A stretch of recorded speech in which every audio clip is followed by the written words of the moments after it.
장진호, 이러니까 벌떡 일어나는 사람이 있을 수도 있을 거예요. 장진호가 뭔지 아세요?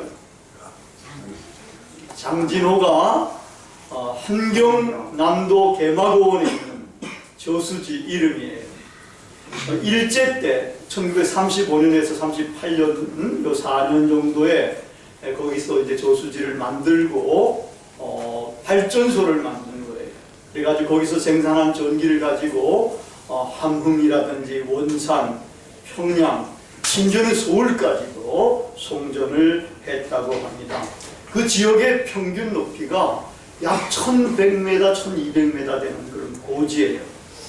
근데 거기서 6.25 때 장진호 저수지를 두고서 좌우 남쪽에서 치열한 전투가 벌어졌었습니다.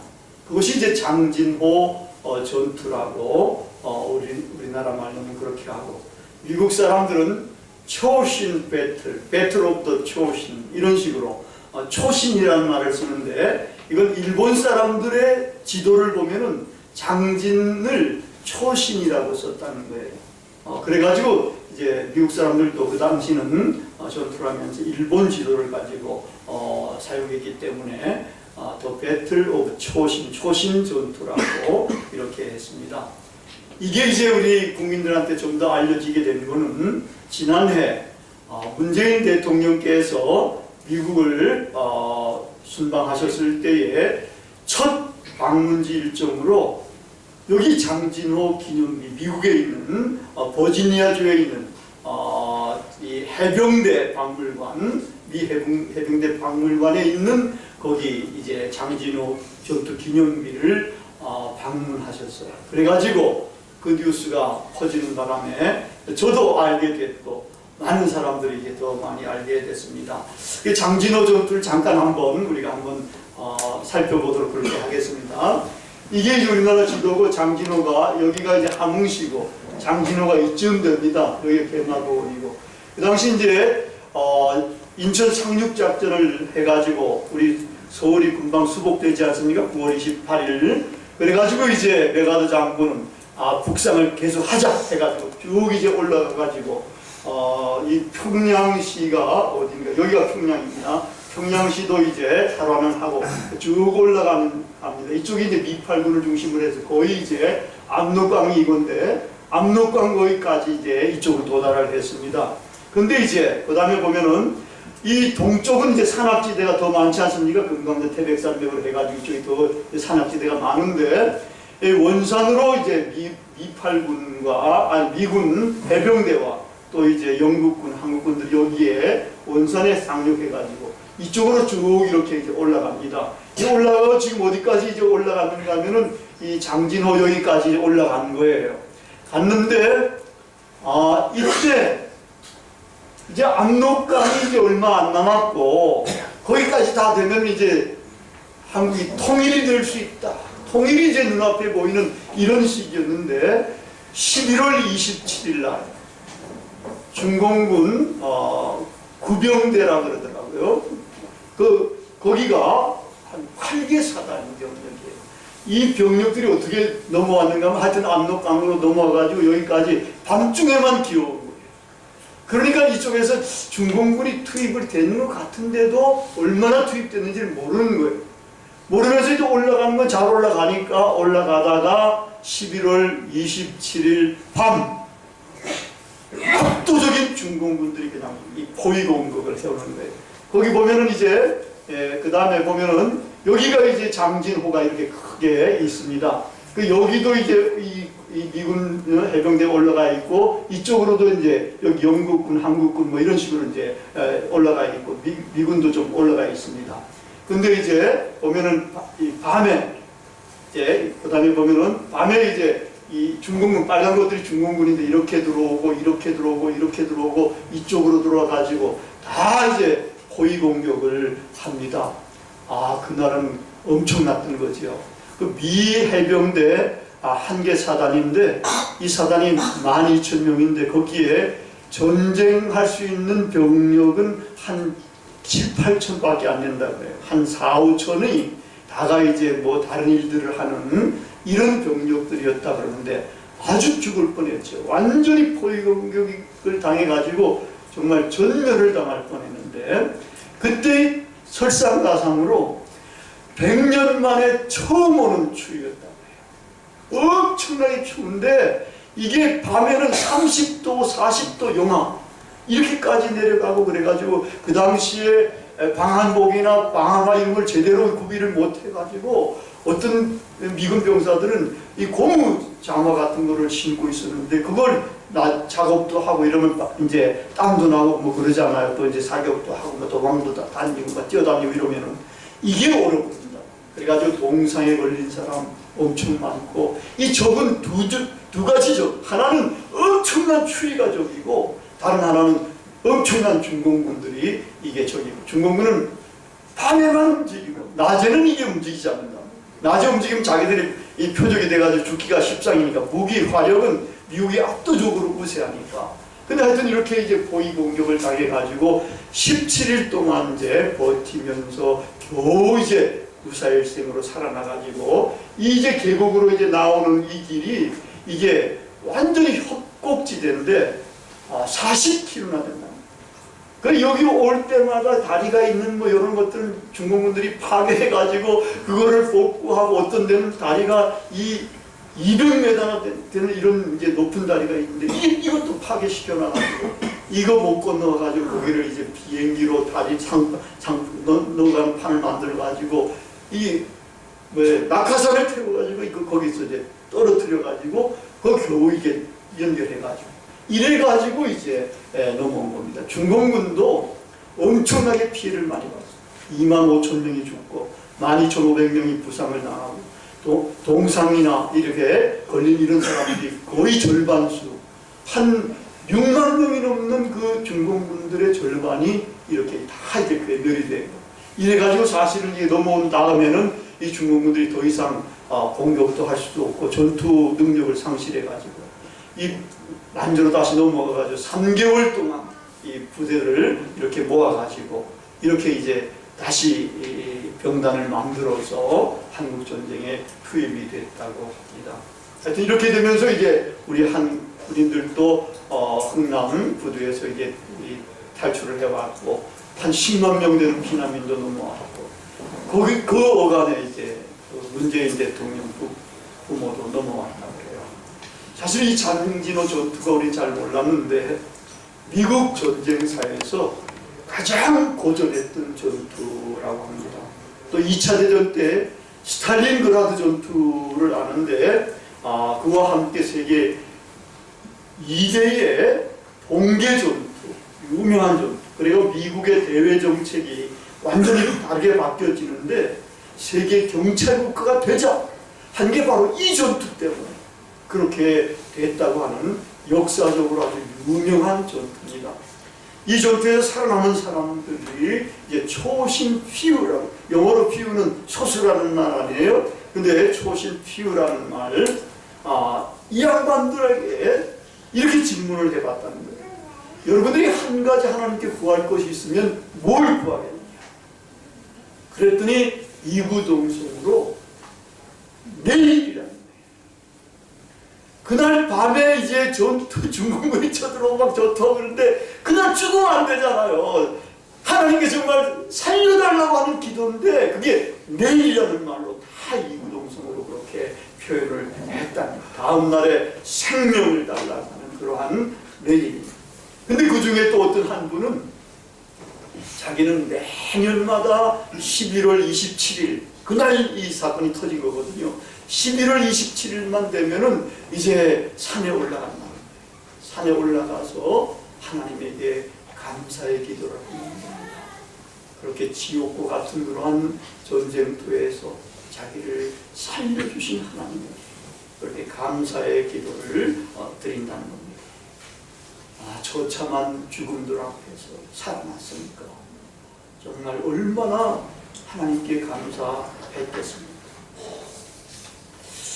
근데 안타깝게도 우리나라 보니까 젊은이들, 청소년들, 또 연예인들, 뭐 체육인들 이런 사람들이 이 살아난다는 것, 살아있는다는 것이 얼마나 소중한 것인지 이게 잘 모르는 분들이 많은 것 같아요. 이 보건복지부가 지난 5월 14일 발표했는데 2018년 자살 예방 백서에 그렇게 나옵니다. 11년도보다도 16년에 우리나라 자살 인구수는 좀 줄었다는 게 감사하게도. 근데 반면에 청소년들의 자살률은 더 늘었다는 겁니다. 이 청소년들과 이 연예인들 이런 사람들이 이게 어려움들을 잘 극복을 못하고 조금만 어려움이 있으면 이렇게 자살을 해가는 경우가 많다는 거예요. 저는 우리 한국 사람들이 또 우리 청소년들이 특별히 그 초신휴 어떤 분이 증언한 것처럼 정말 치열한 전쟁터에서 살아남는 것이 너무나 감사하다. 매년마다 그날을 기념하면서 그렇게 감사의 기도를 드렸다고 하는 그런 질문을 우리도 좀 잘 듣고 이 생명이 얼마나 소중한 것인가를 정말 심각하게 느꼈으면 합니다. 여러분 살아있다는 것 얼마나 감사한지 모릅니다. 살아있는 생명체를 여러분 한번 보세요. 얼마나 영롱하고 아름답습니까? 생명이 얼마나 소중한 것입니다. 이 생명 존중 사상을 우리가 깊이 마음속에 바로새겨야 할 것입니다.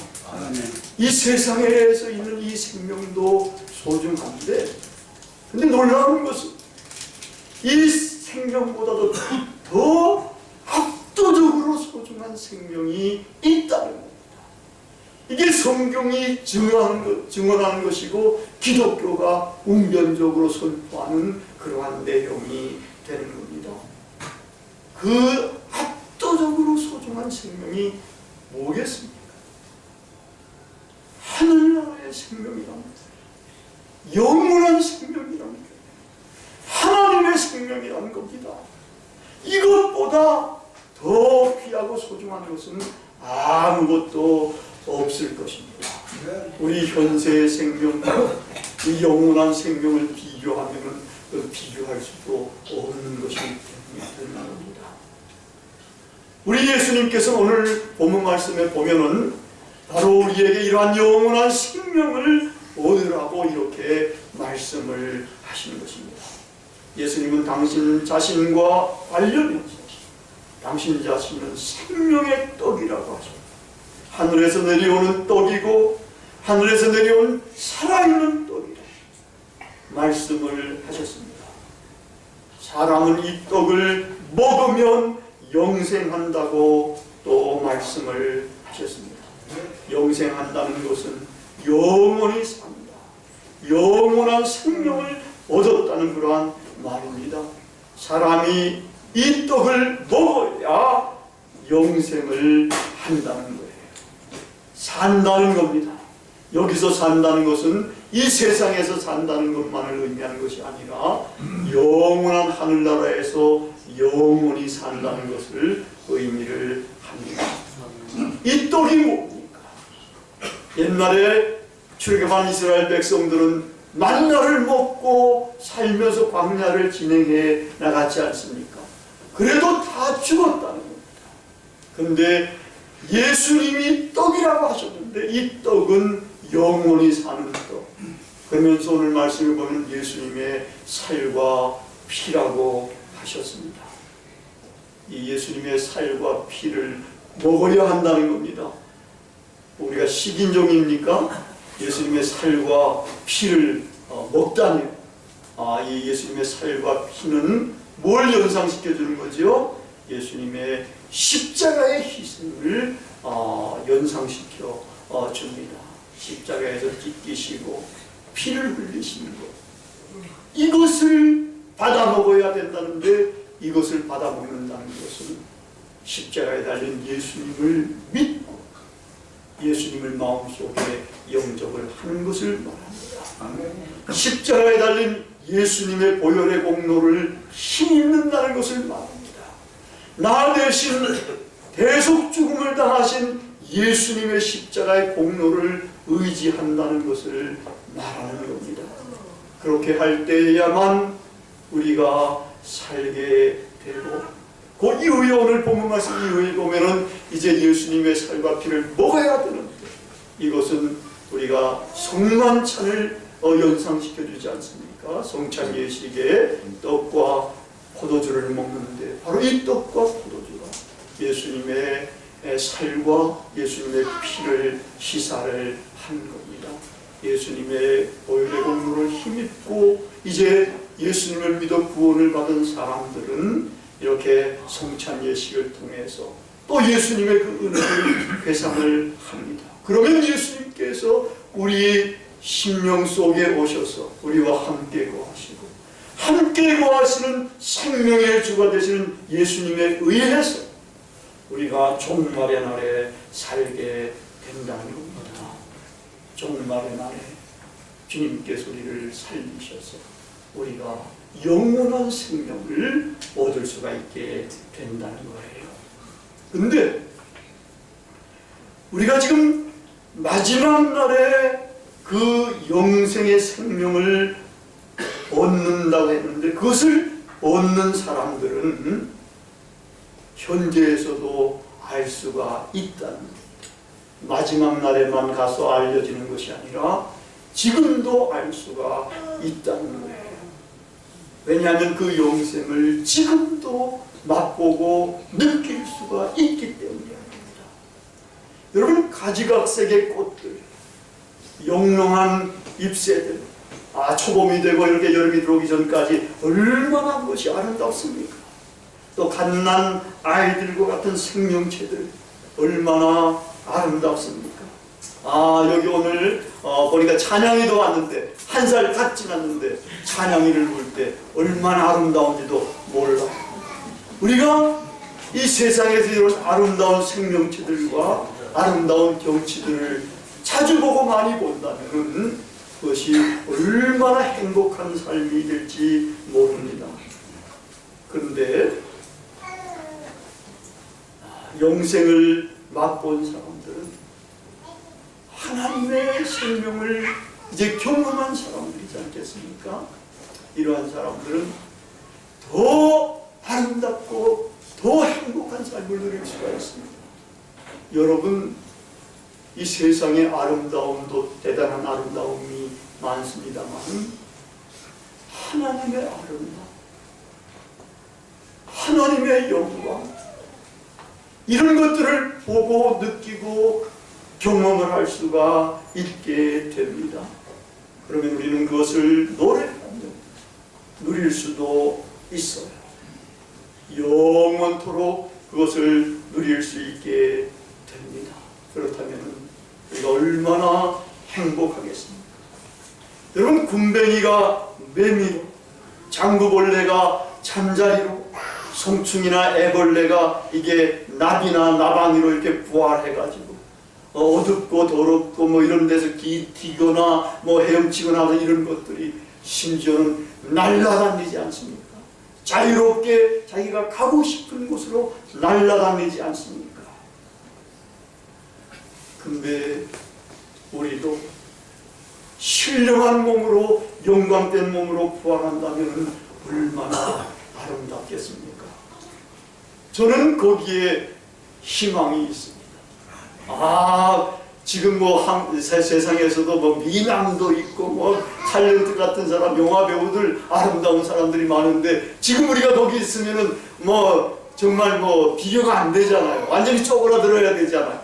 근데 아무렇지도 않습니다. 그런 사람들보다도 더 우리는 하나님의 나라에 가서 신령한 몸으로, 영광된 몸으로 부활하게 되는 겁니다. 찬란하게 부활하게 되는 겁니다. 그리고 거기서 자유롭게 다닐 수가 있게 됩니다. 상상이 됩니까? 얼마나 영광스럽고 얼마나 자유롭고 얼마나 행복하게 되겠습니까? 신령한 몸으로 변화된 우리는 스스로의 몸을 보면서도 정말 아름답게 느낄 수 있을 뿐만 아니라 하나님의 아름다움과 그의 영광을 보고 즐기고 노래하고 누리며 영원히 행복하게 살게 될 것입니다. 이 세상은 생존 경쟁의 장일 뿐만 아니라 영적 전투의 장입니다. 그러면 제법 살벌할 수가 있습니다. 영적 전쟁에서 많은 사람들이 희생을 당하고 부상을 당하고 죽어가고 그리고 죽고 그러고 있습니다. 정말 장진호 전투 거기 보면은 너무나 많은 사람들이 그렇게 죽어가고 있었고, 그리고 또 이 미해병대는 아주 묘한 전통이 있어가지고 부상당한 사람이나 죽은 동료들을 절대로 적지에 놔두지 않고 가능 하나 끌고 나와가지고 후퇴를 한다는 거예요. 그래가지고 더 많은 사람들이 죽기도 했었다는 겁니다. 근데 이 영적 전쟁에 대해서 많은 사람들이 그렇게 사상을 당하고 부상을 당합니다. 우리가 잘 몰라서 우리는 심각한 죄만 죄인 줄 아는데 뭐 살인죄라든지 간음죄라든지 뭐 흉악한 죄라든지 뭐 이런 것들만 그런 줄 아는데 그게 아니에요. 이 기독교 전통에서는 죽음에 이르는 7가지 죄악이 있다는 거예요.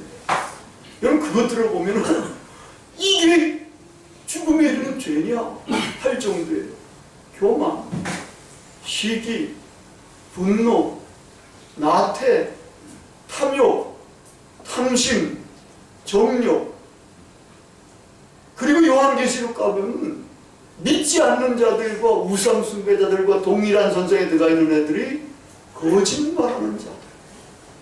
그 다음에 또 고린도전서 6장에 보면 불의한 자들이 하늘나라를 유업으로 받지 못하는데 거기에 들어가 있는 사람은 놀랍게도 술 취하는 자, 모욕하는 자, 속여 빼앗는 자, 뭐 이런 것들, 음욕, 뭐 탐심남심한 뭐 이런 색을 좋아하는 사람들, 이런 사람들이 다가 하늘나라를 유업으로 받지 못하고 지옥불에 떨어지게 된다는 게 성경에 나와 있는데 우리 기독교인들도 성경 잘 안 읽는가 봐.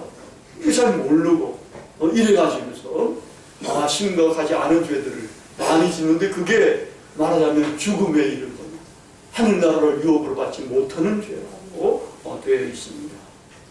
이런 치열한 영적 전투에서 살아나온 사람들은 그런 전투에서 부상당한 사람들을 죽어가는 사람들을 그대로 놓아두지 않는다. 미 해병대의 전통처럼 그런 사람들을 끄집어내가지고 어디로 데리고 가는가 하면 주님 앞으로 데리고 가. 그들을 끄집어내서 교회로 데리고 이렇게 해서 그들을 살리는 이러한 역할을 하게 된다는 겁니다. 우리도 그러한 역할을 해야 되는 겁니다. 치열한 영적 전투에서 우리도 살아남은 것이 감사해서 그 감사로 죽어가는 사람들을 구원의 길로 인도해야 됩니다. 그 산다는 것이 황홀하다. 일본 다라 요네코가 쓴 책 이름이에요. 이 여자는 아주 꿈이 많았던 낭낭 18세. 이때 어머니를 잃은 거예요. 그 상처를 크게 받아가지고 방황하다가 심지어 우울증도 걸리고 이래가지고 자살을 기도했습니다. 달려오는 전차에 그냥 몸을 띄워 던져가지고 거기에 치였는데 다리가 2개가 다 나갔어요. 왼손도 나가고 왼팔이죠.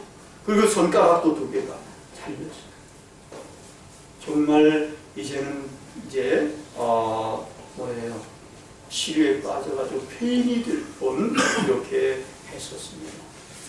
근데 그래도 살아남은 후에는 이 양반이 생에 대한 의지를 잃지 않고 그런 가운데서 전도를 받아가지고 예수님을 믿게 된, 그리고 새로운 피조물로 변화되게 되었습니다. 예수님을 제대로 믿는 그러한 사람이 된 겁니다.